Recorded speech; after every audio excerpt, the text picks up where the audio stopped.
નમસ્કાર, આપ જોઈ રહ્યા છો ન્યૂઝ 18 ગુજરાતી. હું છું આપની સાથે પ્રીતિ. આતંકી હુમલા બાદ જમ્મુ અને કાશ્મીરમાં સુરક્ષા સઘન કરી દેવામાં આવી છે.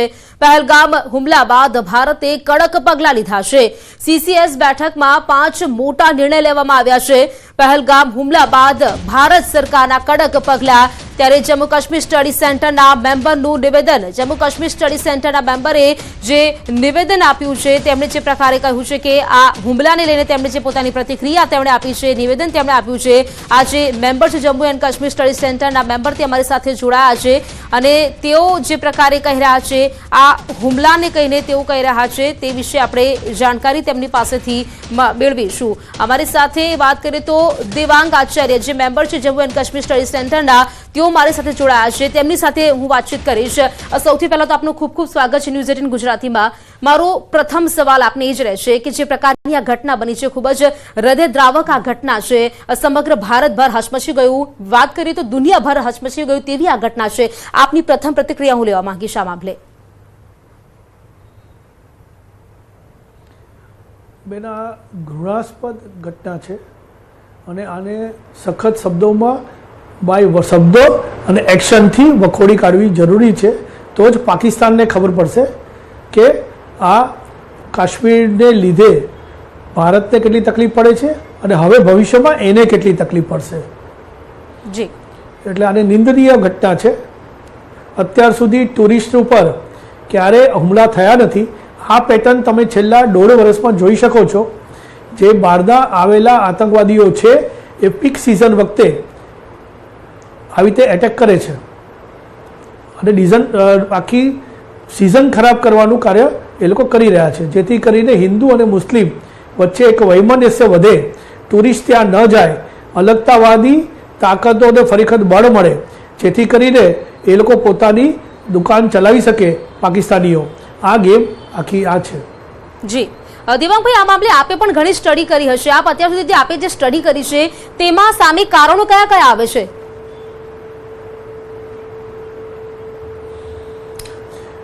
બેન, એક પહેલું સમજી લેવાની જરૂર છે કે પાકિસ્તાન 71ની હાર ભૂલી શક્યું નથી. અને બીજું, પાકિસ્તાને એટલે જ 1990માં ઓપરેશન ટોપેક ચાલુ કર્યું. જિયાઉલ હક વખતે હતા કે ભાઈ બ્લીડિંગ ઇન્ડિયા થ્રુ 1000 કટ. કાશ્મીરમાં આતંકવાદની પ્રવૃત્તિ 90માં જે ચાલુ થઈ એનું મૂળ જિયાઉલ હક છે.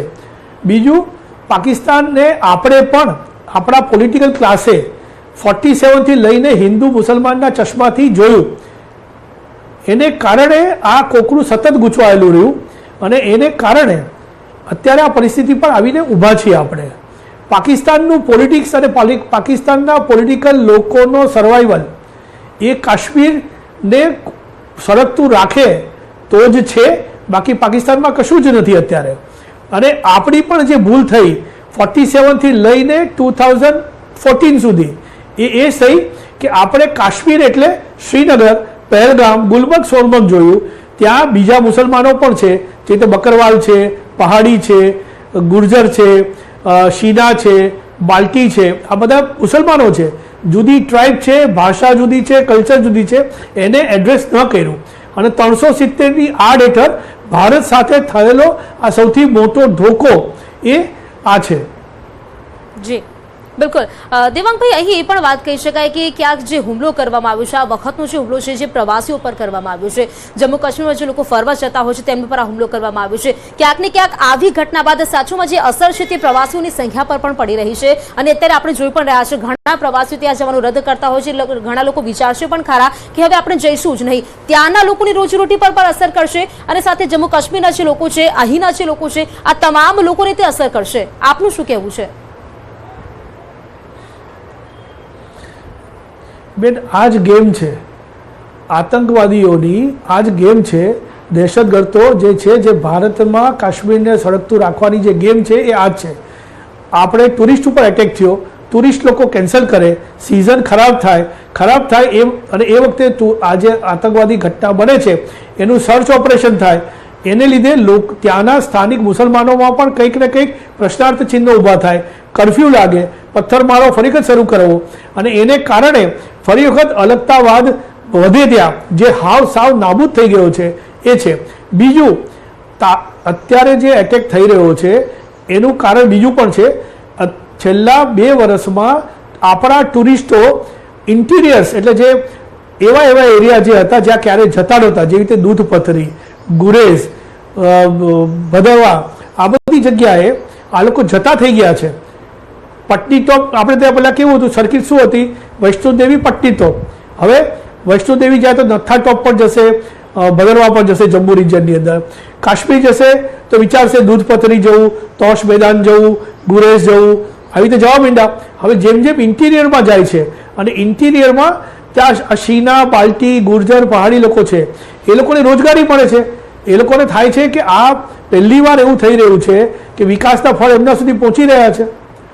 એ ન થાય, એ તૂટે અને આખું કાશ્મીરનું પોલિટિક્સ શ્રીનગર સેન્ટ્રિક રહે, ત્યાંના જે સ્થાપિત હિતો તરફ રહે, હુરિયતનું વજૂદ વધે. આ ગેમ છે. છેલ્લા કેટલાય વખતથી તમે જુઓ, હુરિયતમાંથી 11થી વધારે લોકો પાર્ટીઓ છૂટી થઈ ગઈ છે. હું નામ આપીને તમને કહું, Jammu Kashmir Islamic Political Party, Jammu Kashmir Muslim Democratic League, Kashmir Freedom Front, Jammu Kashmir Peoples Movement, Jammu Kashmir Liberation Front, Jammu Kashmir Mass Movement, Jammu Kashmir Democratic Political Movement. આવા લોકો હુરિયતને છોડી ગયા છે. હુરિયત સાવ એકદમ છેલ્લા સ્તરે આવી ગયેલું છે. આ બધું રિવાઇવ થાય, સળગતું થાય, કરફ્યુ લાગે, તોફાનો થાય તો કાશ્મીર ફરી વખત એક વિશ્વના ધરોતર ઉપર એક એવું પ્રસ્થાપિત કરવાની કોશિશ છે. કાશ્મીર એ પ્રોબ્લેમ છે જી, અને આજ એની આખી રણનીતિ છે આપણા વિરોધીઓની, દેશ વિરોધી તાકાતોની. બિલકુલ. દેવાંગભાઈ, આપણે વાત કરી 2019માં જ્યારે પુલવામા હુમલો થયો હતો, ત્યારબાદ ધીરે ધીરે જે પ્રવાસીઓ, તે વખતે જે પ્રવાસીઓની સંખ્યા લાખોની આસપાસ હતી, ધીરે ધીરે તે જે આપણને જે વાગ્યું હતું તેની પર ક્યાંક મરહમ લાગતો ગયો અને ધીરે ધીરે લોકો પણ આવતા ગયા. અત્યારની જે સંખ્યા છે 2024-25ની આસપાસ કરોડો સુધીના જે લોકો છે તે ત્યાં જે મુલાકાત કરતા હોય છે અને ત્યારબાદ અચાનક ફરી એકવાર આ રીતે હુમલો કરવામાં આવ્યો છે. આ પણ આ પ્રકારે જે સ્ટડી કરતા હશો, વર્ષો વર્ષ જાય છે, લગભગ 3-4 વર્ષ કે 4-5 વર્ષ બાદ જે હુમલો કરવામાં આવતો હોય છે, એટલે ક્યાંક ને ક્યાંક એવું તો લાગે છે કે જમ્મુ કાશ્મીર, જેમ આ પ્રકારે કહ્યું કે સળગતું જ રહેવું જોઈએ, ત્યાં ક્યાંક તેમનો મનસૂબા છે. આ આપની સ્ટડીમાં આપને પણ લાગતું હશે. ડેફિનેટલી. કેમ કે બીજું એક ફેક્ટર છે જે બહુ ધ્યાનમાં નથી આવતું. રેલવે લાઇન શ્રીનગરના દરવાજા સુધી પહોંચી ગઈ છે. એક નોગાંવ કરીને સ્ટેશન છે જે શ્રીનગરની બહાર છે, એ સ્ટેશન સુધી રેલવે લાઇન નંખાઈ ગઈ છે. ટેસ્ટિંગ ચાલુ છે. મુંબઈ ટ્રેન ચાલુ થઈ જશે શ્રીનગર સુધી તો આજે અત્યારે જેટલા જાય છે એથી 4 ગણા ટુરિસ્ટો આખા ભારતમાંથી ત્યાં જશે. અને જો જાય તો ત્યાંના લોકોને રોજગારી મળશે, ત્યાંના લોકોને મેઇન સ્ટ્રીમમાં આવશે. આ જે ગેમ છે એ ભારતના ઇન્ટિગ્રેશનની, એટલે કે એકાત્મતાની છે. એકાત્મતા ન થાય એની માટે આ પ્રકારનું કામ છેલ્લા 1.5 વર્ષથી આતંકવાદીઓ કરી રહ્યા છે. તમે પહેલાં જુઓ, જ્યારે હાઇટ ઓફ મિલિટન્સી હતી તે વખતે પણ આતંકવાદીઓએ આવી રીતે ટાર્ગેટ બનાવીને ટુરિસ્ટોને એટેક કર્યો નથી. ગયા વર્ષે પણ એક ઘટના બની, આ વર્ષે પણ આ ઘટના બની. અને સરકારે આમાં, કેન્દ્ર સરકારે અને રાજ્ય સરકારે આમાં ખૂબ કડક પગલાં લેવા પડશે, જે ગઈકાલથી આપણે જોઈ શકીએ છીએ. જી દેવકભાઈ, એ વાત કરીએ કે ત્યાંના જે સ્થાનિકો છે, ક્યાંક ને ક્યાંક એવું લાગે છે કે તે લોકો પણ નથી ઈચ્છતા કે આ પ્રકારની ઘટના બને, કારણ કે તેમને પણ રોજીરોટી મળી રહી છે, લોકો ત્યાં પહોંચી રહ્યા છે, તેમના કારણે તેમનું જીવન નિર્વાહ ફરી રીતે ચાલી રહ્યું છે. પરંતુ જે આતંકવાદીઓ છે તેવું પણ કહેવાય રહ્યું છે કે ઘણા એવા આતંકવાદીઓ છે જેઓ ત્યાંના સ્થાનિક નીકળ્યા છે. તો અહીં ક્યાંક મિશ્ર પ્રતિસાદ ક્યાંક જોવા મળતો હોય જે પબ્લિકનું, એવું પણ લાગી રહ્યું છે. આપનું શું કહેવું છે આ વિશે? બેન, એવું છે કે હાઇટ ઓફ મિલિટન્સી હતી ત્યારે 3,500થી વધારે આતંકવાદીઓ હતા. આજે તમે 70થી 80 આતંકવાદીઓ ક્યાંક ને ક્યાંક છુપાયેલા છે.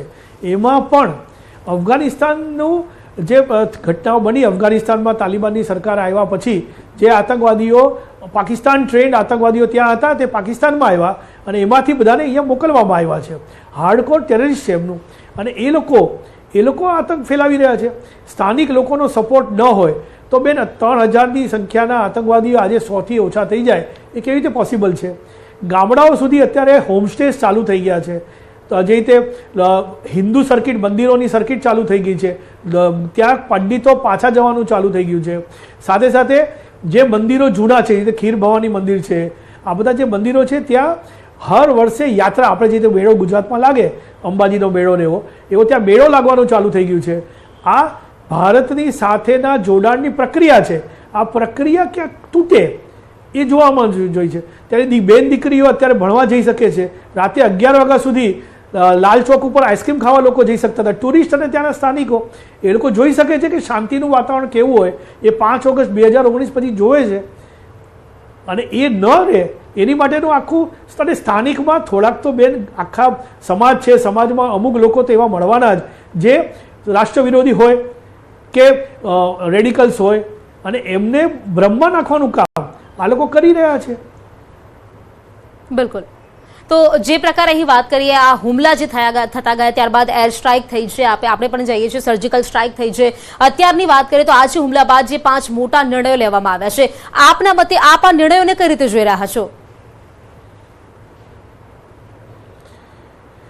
બેન, એક પ્રજા સ્તરે નિર્ણય લેવામાં આવ્યો કે ત્યાંની નાગરિક અહીંયા જે નાગરિકો છે એમના વિઝા પાકિસ્તાનથી આવેલા એમનો વિઝા રદ કરવામાં. ડિપ્લોમેટિક સ્તરે કહેવામાં આવ્યો કે પાકિસ્તાનની અહીંયા એમ્બેસીને બધું બંધ થાય, એ લોકોના બધા જતા રહે. ભારતના લોકોને, ભારતના રાજદૂતને પાછા બોલાવી લેવામાં છે. સૌથી મહત્વનું જે છે ને બેન, એ પાણીવાળું છે. ઇન્ડસ વેલીની જે ટ્રીટી છે, વોટર ટ્રીટી છે, એ છે. એ જે ટ્રીટી છે એને કારણે પાકિસ્તાન ઘૂંટણીએ આવી જશે. 80% પાણી આજે 6 નદીઓનું જે છે એ પાકિસ્તાન વાપરે છે. 80% પાકિસ્તાન વાપરે છે અને 20% ભારત વાપરે છે. આજે પાકિસ્તાનનો 90%થી વધારે એગ્રીકલ્ચર પ્રોડ્યુસ એ આ નદીઓના ટ્રીટીને કારણે છે. ત્યાં પીવાના પાણી 90% સરફેસ વોટર એ ત્યાંથી છે. 4 મોટા શહેરો, ઇસ્લામાબાદ જોઈ લો, લાહોર જોઈ લો, એનું ગ્રાઉન્ડ વોટરનું પાણી એ આ ટ્રીટીને કારણે છે, આ સંધિને કારણે છે, જે 1960માં નહેરુજીએ કરેલી. અને હર વર્ષે રિવ્યૂ કરવી. ભારત સરકારે 2 વાર રિવ્યૂ કરવા માટે કીધેલું, જાન્યુઆરી 2023 અને સપ્ટેમ્બર 2029 કે ભાઈ આ રિવ્યૂ કરવાની જરૂર છે, અમારે પણ પાણીની જરૂર છે. આટલા યુદ્ધો થયા તો પણ ભારતે અત્યાર સુધી વાત નથી કરી.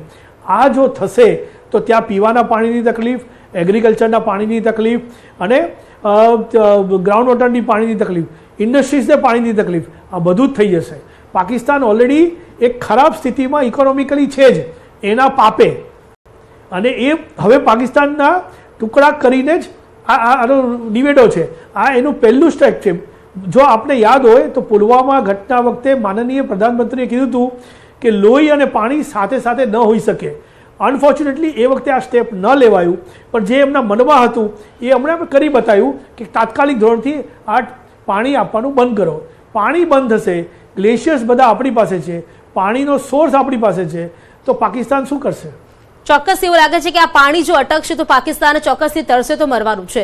અત્યાર સુધી જે હુમલાઓ થયા છે, આપ પણ તે હુમલાઓ આપે પણ જોયા છે, આપ પણ સાક્ષી બન્યા છો. અત્યાર સુધી આપે જે સ્ટડી કરી છે, આપે હુમલાની ત્યારબાદની જે સ્ટડીઓ છે, કયા કયા એવા મુદ્દાઓ છે જે આપને સમાન લાગ્યા હોય હુમલાઓના? બેન, એક પેટર્ન સમજવાની જરૂર છે. અત્યારે જે આતંકવાદીઓ જે છે, છેલ્લા 1.5 વર્ષની જ વાત કરું, એ લોકો મોટા ગ્રુપમાં ફરતા નથી. 2-2ના ગ્રુપમાં, 2-2ની જોડીઓમાં ફરે છે. હવે જમ્મુ કાશ્મીરનું જોગ્રાફિકલ તમે જુઓ તો 90% જંગલો છે, પહાડો છે, ગુફાઓ છે અને નદીઓ છે. એટલે એમાં શું છે, છુપાવવાનું ઇઝી છે. આ લોકો હાર્ડકોર ટેરરિસ્ટ છે આ જે છે એ લોકો, અને એ લોકોને મેઇનસ્ટ્રીમ લાવવાનું કામ થઈ શકે એવું નથી. એ લોકો 3-3 મહિના સુધી જંગલમાં છુપાઈ રહે છે અને એમને પાકિસ્તાન દ્વારા એક જ ટાસ્ક આપવામાં આવ્યું છે. જો બશીર મુનીર એનો જે ચીફ છે એનું તમે સ્ટેટમેન્ટ જુઓ કે ભાઈ, અને એના પછીની આ બધી ઘટનાઓ જુઓ તો તમને લાગશે કે આ એક પેટર્ન છે પાકિસ્તાનની. અનફોર્ચ્યુનેટલી પાકિસ્તાનની ડિપ્લોમસી આમાં પણ થાપ ખાઈ ગઈ. Saudi Arabia, middle east, America, Russia, આ બધા લોકોએ આને વખોડ્યું છે. ભારતના મુસલમાન સમાજે પણ આને વખોડ્યું છે. ઓવેસી સાહેબનું સ્ટેટમેન્ટ, બધા સ્ટેટમેન્ટ જોઈ લો. એટલે પાકિસ્તાન હવે આઇસોલેશનમાં છે. એને તોડવા સિવાય, એને સબક શીખડાવવા સિવાય કોઈ ઓપ્શન ભારત માટે નથી રહેતું. ડિપ્લોમેટિક તો છે જ, પણ એક સર્જિકલ સ્ટ્રાઇકથી થોડું વધારે આ વખતે કરવું જરૂરી છે. સેક્ટરલ એક સબક શીખડાવવો જરૂરી છે, જે રીતે કારગિલ વખતે થયું હતું. જી દેવાંગભાઈ, લગભગ આજે આપણે જે કરારની વાત કરી, આતંકવાદીઓને સ્થાનિક લોકોનો સપોર્ટ નથી. જી બિલકુલ. અહીં જે વાત કરી કે કરારની વાત કરી, જે સિંધુ જળ કરારની વાત કરી આપણે, આતંકવાદીઓને, હા જી બોલો, આપની વાત પૂરી કરો આપ. હાજી,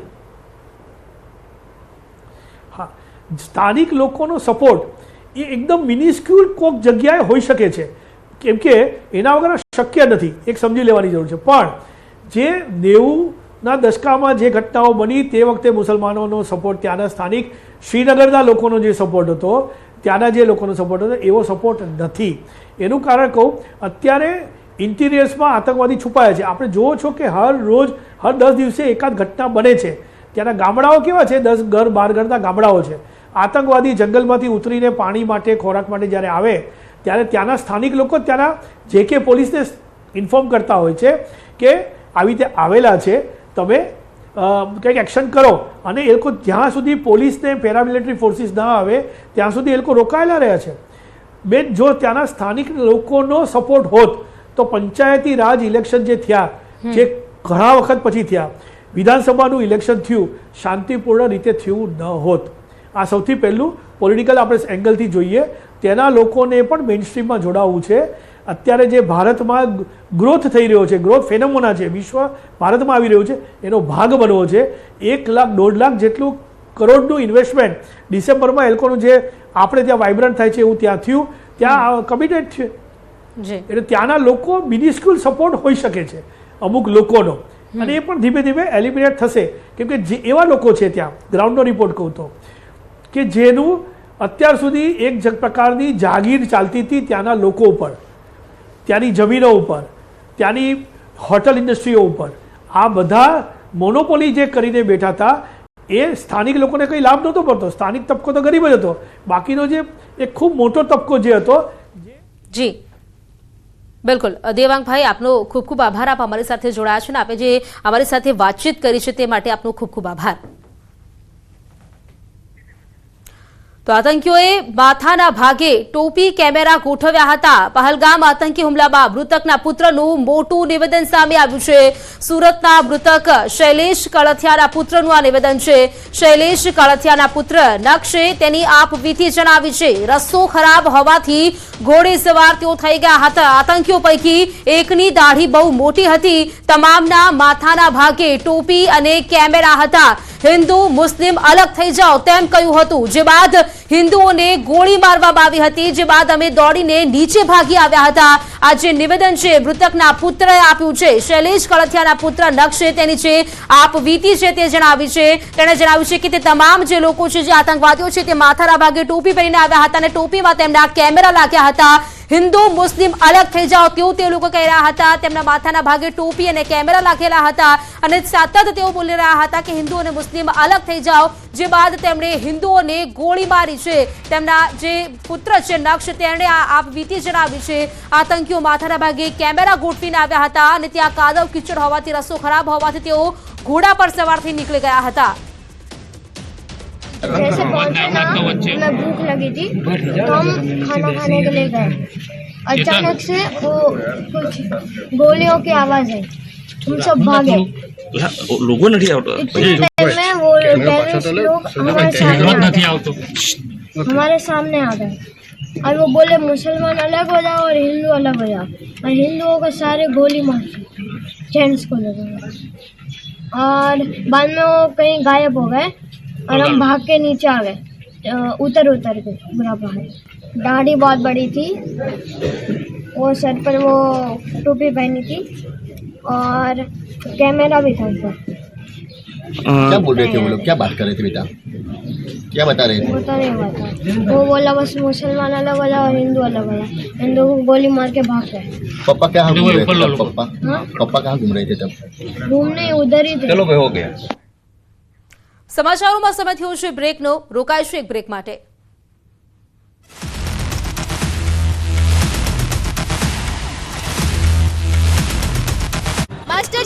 પહલગામના હુમલા અંગે પીએમ મોદી એક્શન મોડમાં હોય તેવું લાગે છે. આ હુમલાના સમાચાર મળતા જ તેઓ સાઉદી અરેબિયાનો પ્રવાસ અધવચ્ચે છોડીને દેશ પરત ફર્યા. બુધવારે સવારે તેમનું વિમાન દિલ્હી એરપોર્ટ પર ઉતર્યું. મામલાની ગંભીરતાને સમજીને પીએમ મોદીએ સમય બગાડ્યા વિના એરપોર્ટ પર હાઈ લેવલ બેઠક યોજી. તો ગૃહમંત્રી અમિત શાહ શ્રીનગરમાં મૃતકોના પરિવારજનોને મળ્યા અને તેમને સાંત્વના આપી. અમિત શાહને મળતા પરિવારના સભ્યો ધ્રુસકે રડી પડ્યા. માહોલ ખૂબ જ ભાવુક બની ગયો. રડતા રડતા પરિવારના સભ્યોએ ન્યાયની માંગ કરી. અમિત શાહે નજીકમાં ઉભેલા એક બાળકના માથા પર હાથ ફેરવીને દિલાસો આપ્યો. તેમણે લોકોને હિંમતથી કામ લેવા કહ્યું. અમિત શાહે તે સ્થળની પણ મુલાકાત લીધી જ્યાં આતંકવાદીઓએ આ કાયરતાપૂર્ણ હુમલો કર્યો હતો. સુરક્ષા અને ગુપ્તચર એજન્સીઓએ પહલગામ હુમલાના શંકાસ્પદ આતંકવાદીઓના સ્કેચ જાહેર કર્યા છે. તેમના નામ આસિફ ફૌજી, સુલેમાન શાહ અને અબુતુલ્લા હોવાનું કહેવાય છે. ગુપ્તચર સૂત્રોએ જણાવ્યું હતું કે હુમલાનો માસ્ટરમાઇન્ડ લશ્કરે તૈયબાનો ડેપ્યુટી ચીફ સૈફુલ્લાહ ખાલિદ છે. લશ્કરે તૈયબાની વિંગ ધ રેઝિસ્ટન્સ ફ્રન્ટ એટલે કે TRF આ હુમલાની જવાબદારી સ્વીકારી છે. પહલગામમાં થયેલા આતંકી હુમલાના ઘેરા પ્રત્યાઘાત સમગ્ર દેશમાં પડ્યા છે. આતંકવાદ અને પાકિસ્તાન સામે લોકોનો આક્રોશ ફાટી નીકળ્યો છે. લોકો રસ્તાઓ પર બેનરો સાથે વિરોધ કરતા નજરે પડી રહ્યા છે. ગુજરાતીઓના મોતથી સમગ્ર ગુજરાતમાં આક્રોશ છે. રાજકીય પક્ષો પણ રાજનીતિ છોડી એક સૂરમાં વિરોધ કરતા દેખાયા. અરવલ્લીમાં કોંગ્રેસના કાર્યકરો તેમજ જિગ્નેશ મેવાણીએ મૃતકોને શ્રદ્ધાંજલિ આપી, સાથે 2 મિનિટનું મૌન પણ પાળ્યું. તો અમદાવાદના મણિનગર પૂર્વમાં કર્ણાવતી યુથ ફેડરેશનના કાર્યકરોએ આતંકવાદ સામે કઠોર કાર્યવાહીની માંગ સાથે પ્રદર્શન કર્યું. કાર્યકરોએ રેલી યોજી પાકિસ્તાન વિરુદ્ધ નારા લગાવ્યા. સંકટના સમયમાં ભારતીયો ભારત સરકાર સાથે અડીખમ ઊભા હોવાની પ્રતીતિ પણ તિરંગા સાથે કરાવી હતી. તો મણિનગરના મણિકેશ્વર મહાદેવ મંદિરમાં મૃતકોને શ્રદ્ધાંજલિ અને પ્રાર્થનાનો કાર્યક્રમ યોજાયો. તો આતંકી હુમલાને લઈ સાધુ સંતોમાં પણ ભારે આક્રોશ જોવા મળી રહ્યો છે. અમદાવાદમાં આચાર્ય મહામંડલેશ્વર અવધૂત બાબા અરુણગીરીજી મહારાજ અને મહામંડલેશ્વર ઋષિ ભારતી બાપુએ આકરા શબ્દોમાં નિવેદન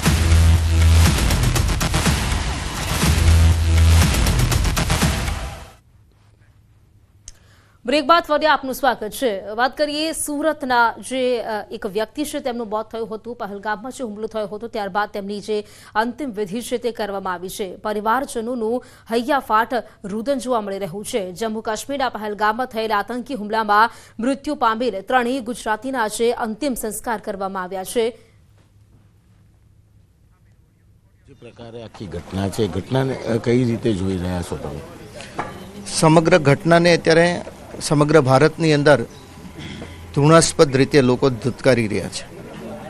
હવે ભારત સરકારે જે ગઈકાલે 5 સ્ટેપ ડિક્લેર કર્યા છે એ તો ભલે કર્યા, પરંતુ આને કાયમી નાબૂદીની અત્યારે માંગણી ઉઠી રહી છે અને ઓક્યુપ પાકિસ્તાન કાશ્મીરને અત્યારે એમાંથી મુક્ત કરવાની ભારત સરકારને જરૂર છે કે જેથી કરીને આતંકવાદી હડ્ડાઓ કાયમી માટે દૂર થાય અને આતંકવાદી સાયો કાશ્મીરની અંદર ઉપરથી દૂર થાય. અત્યારે લોકોની માંગણી એક જ છે કે આ ઉપયોગ કાશ્મીર પાકિસ્તાનનો કબજો લઈને અને એને સ્વતંત્ર કરવાની જરૂર છે. બિલકુલ આ હતા દિનેશભાઈ નાવડિયા. તેમનું સીધું કહેવું છે કે શૈલેષભાઈ જેમની મૃત્યુ કાશ્મીરના હુમલામાં થયું છે, સુરત ખાતે રહેતા હતા પણ હાલ મુંબઈ પરિવાર સાથે રહેતા હતા. ત્યારે તેમના પરિવારમાં દીકરો અને દીકરી જો પરિવાર સાથે તેઓ સુરત સ્થાયી થાય છે તો આશા દીપક ગ્રુપ કે જે દિનેશ નાવડિયા જે ઉદ્યોગપતિ છે તેમની છે અને તેઓમાં સ્કૂલમાં બંને બાળકોને જ્યાં સુધી ભણવું હશે ત્યાં સુધીનો તમામ અભ્યાસ મફતમાં આપવાની જાહેરાત કરી છે. કેમેરામેન જીગર ગુગલ સાથે કીર્તેશ પટેલ, ન્યૂઝ 18 ગુજરાતી, સુરત. તો સુરતના શૈલેષભાઈ કાળથિયા જેમનું જમ્મુ કાશ્મીરના હુમલામાં નિધન થયું છે, ત્યારબાદ અત્યારે તેમની જે અંતિમ વિધિ છે તે કરવામાં આવી રહી છે. મોટી સંખ્યામાં લોકો પણ ત્યાં પહોંચ્યા છે. ભાજપના નેતાઓ છે તેઓ પણ ત્યાં પહોંચ્યા છે.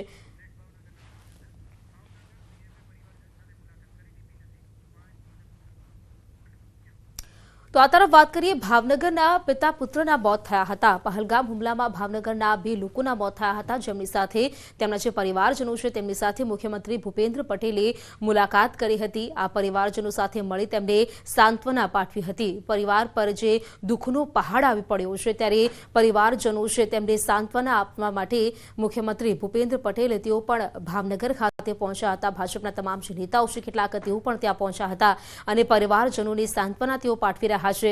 કારણ કે જે પરિવારનો મોભી છે તે ગુમાવ્યું છે. ભાવનગરના જે પિતા પુત્રના મોત થયા છે, સમગ્ર ભાવનગર જાણે શોકમગ્ન બન્યું હોય તેવું જે માહોલ છે તે જોવા મળી રહ્યો છે. દિવસમાં અઠવાડિયામાં એક માનીને જે પ્રવાસ માટે જતા હોય એનો આનંદ અપાર હોય છે. ત્યારે આવી ઘટના બનતી હોય એ આ ઘટના અસહ્ય, દુઃખને અમાનવીય આ કૃત્ય કહેવાય. લોકોને જ્યારે પર્યટકો જ્યારે કોઈ સ્થળે વધારે આવતા હોય ત્યારે પર્યટકોને કોઈ મુશ્કેલી ન પડે. આપણી આ રોજીરોટી છે, આપણી ભાવિ પેઢીનું ઉજ્જવળ ભવિષ્ય છે, એ વિચાર કરીને લોકોએ સાથ સહકાર આપવો જોઈએ. ચોક્કસથી તો લોકોએ પણ સાથ સહકાર આપવો જોઈએ અને સરકારે પણ મહત્વના નિર્ણયો જે છે આ તે સમગ્ર ઘટના બાદ કરવામાં આવ્યા છે અને તેને તેઓ આવકાર પણ દાયક ગણી રહ્યા છે. કેપ્ટન ખેંગાર રાઠોડ સાથે ગૌતમ શ્રીમાળી, ન્યૂઝ 18 ગુજરાતી, ભાવનગર. તો આપે જે દ્રશ્યો જોયા, બે દ્રશ્યો મેં બતાવી રહ્યા છે આપને. જે પ્રથમ દ્રશ્ય છે સુરતના જે શૈલેષ કળથિયાનું મૃત્યુ થયું છે, તેમના પરિવારજનોને સાંત્વના પાઠવવા માટે મુખ્યમંત્રી ભૂપેન્દ્ર પટેલ તેઓ તેમના પરિવારજનો સાથે મળ્યા છે. મૃતકોના પરિવારજનો સાથે મુલાકાત તેમણે કરી છે. અને બીજા દ્રશ્ય છે તે છે ભાવનગરના જે પિતા પુત્ર છે તેમના મોત થયા છે. તેમની અંતિમ વિધિ કરવામાં આવી. લગભગ મોટી સંખ્યામાં લોકો ત્યાં જોડાયા છે. અમે શ્રીનગરથી અમે જતા હતા ફરવા. બે દિવસનો પ્રોગ્રામ હતો અને પછી અમે ઉપર ટિકિટ લઈને ગયા એટલે બે ત્રણ ફાયરિંગ, પહેલા તો 2-3 મિનિટ થઈ એટલે ફાયરિંગ થયું અને પછી ફાયરિંગ થઈને ઘડીક રૂકી ગયું અને પછી બધાને વાગવા મળી ગોળીઓ. એમાં દોઢ ભાગમાં મારા ફુવાને અને મારા સ્મિત ભાઈને બેને વાગી ગઈ ગોળીઓ ને અત્યારે એ નથી. શું ઘટી હતી? તમે ત્યાં સાક્ષી હતા, કેવી ફાયરિંગ થતું હતું, તમે ક્યાં હતા ત્યારે, અને તમે કેવી રીતે આખી ઘટનાને ટેકલ કરીને બચાવ થયો તમારો? મારો તો બચાવ મેં ખુદે કર્યો ને મારા ફઈનોએ કર્યો. મેં મારા એકલા ફઈનો નીચે ઉતાર્યા અને ઘોડામાં બેહાડીને ઉતાર્યા. મુખ્યમંત્રી સાથે તમે વાર્તાલાપ કરતા હતા, એમને શું કીધું, શું સમજાવ્યું કે સમગ્ર ઘટના મુદ્દે તમે વાર્તાલાપ કરતા હતા, શું કીધું? એ બધા આતંકવાદીને જલ્દી ખોજી કાઢશે ને ત્યાં મોટું કારણ એ હતું કે ત્યાં આર્મી નહોતી ને બહુ જ પબ્લિક હતું. સાર્થક, તમે જે સમગ્ર ઘટના જોઈ છે, કેટલા લોકો આ ફાયરિંગ કરતા હતા અને ત્યાં કેટલા લોકો વચ્ચે આ દોડધામ થતી હતી, શું હતું? એ ચારેય કોરથી ફાયરિંગ થતું હતું. એટલે તમે ક્યાં હતા ત્યારે આ ફાયરિંગ? ગેટ આગળ જ હતા. ચોક્કસથી તો તેઓ ગેટ આગળ હતા, આ ફાયરિંગ થતું હતું, તેમાં તેમણે પોતે તો બચાવ કર્યો છે, પરંતુ તેમની સાથે તેમના ફૂઈ હતા, એ ફૂઈનો પણ તેમને બચાવ કર્યો છે અને તેમને અત્યારે હાલ તેમના મિત્ર ગુમાવવાનું રંજ જે છે તે વ્યક્ત કરી રહ્યા છે. ખેંગાર રાઠોડ સાથે ગૌતમ શ્રીમાળી, ન્યૂઝ 18 ગુજરાતી, ભાવનગર.